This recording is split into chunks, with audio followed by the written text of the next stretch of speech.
5-6 ঘন্টা চলে আসা মানে গ্যাস নিতে যাই, দেখা গেছে আমি 300 টাকা গ্যাস পেলাম, 100 টাকা গ্যাস পুড়িয়ে এলাইছি। আচ্ছা, প্রায় 10 দিন ধরে ভুগতেছি আমরা এই সংকটে। আসলে 300 টাকার গ্যাস ঢুকে, 200 টাকা ঢুকে, আমরা ঠিক মতো ডিউটি করতে পারি না। আমাদের তো সংসার আছে, গাড়ির উপরে আমরা সবকিছু, আমাদের খাবার দাবার আছে, পরিবারের খরচ আছে, ঘর ভাড়া আছে, বাচ্চাদের স্কুল খরচ আছে, কোনোটাই তো চালাইতে পারতেছি না। এখন তো দিশেহারা অবস্থা প্রত্যেকটা লোক।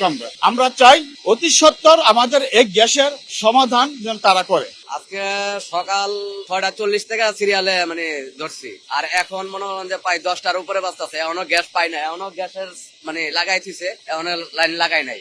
কতক্ষণ লাগবো এখনো বলতে পারতাছি না, মানে 5-6 ঘন্টা চলে আসা মানে গ্যাস নিতে যাই, আর দেখা গেছে তারপর আবার গ্যাস পাওয়া যায় না। দেখা গেছে আমি 300 টাকা গ্যাস পেলাম, 100 টাকা গ্যাস পুড়িয়ে এলাইছি, তাহলে আমার 200 টাকা গ্যাস দিয়ে আর কতক্ষণ গাড়ি চালানো যায়, আবার জামজোট আছে, এই হলো অবস্থা। আমি সকাল 6টায় দাঁড়াইছি আইসা, প্রায় 4 ঘন্টা হইলো, এখনো পাই নাই।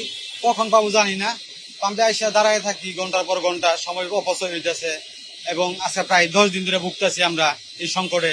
সরকার কি পদক্ষেপ নিবে আমরা জানি না, কিন্তু আমরা সাধারণ মানুষ ভুগতেছি। প্লাস আসলে 300 টাকার গ্যাস ঢুকে, 200 টাকা ঢুকে, আমরা ঠিক মতো ডিউটি করতে পারি না। আমরা খুব কষ্ট করতেছি দাঁড়িয়ে। আইসা লাইনে গ্যাস থাকে না, তারপরে ঘুরে চলে যায়, আরেক পাম্প যায় সিরিয়াল দেয়, ওইখানেও থাকে না। এই ঘুরার উপরেই আছে তীব্র সংকট বলতে গেলে। আমরা ভাই গ্যাসের নিয়ে তো অনেক কষ্টের মধ্যে আছি, এই কষ্টের কোনো শেষ নাই। 3-4 ঘন্টা গ্যাসের লাইনে দাঁড়ায় থাকার পর যদি 200-250 টাকার গ্যাস ঢুকে, তাহলে কিভাবে গাড়ি চালাবো? কারণ আমাদের তো সংসার আছে, গাড়ির উপরে আমরা সবকিছু, আমাদের খাবার দাবার আছে, পরিবারের খরচ আছে, ঘর ভাড়া আছে, বাচ্চাদের স্কুল খরচ আছে, কোনোটাই তো চালাইতে পারতেছি না। এখন তো দিশেহারা অবস্থা প্রত্যেকটা লোক।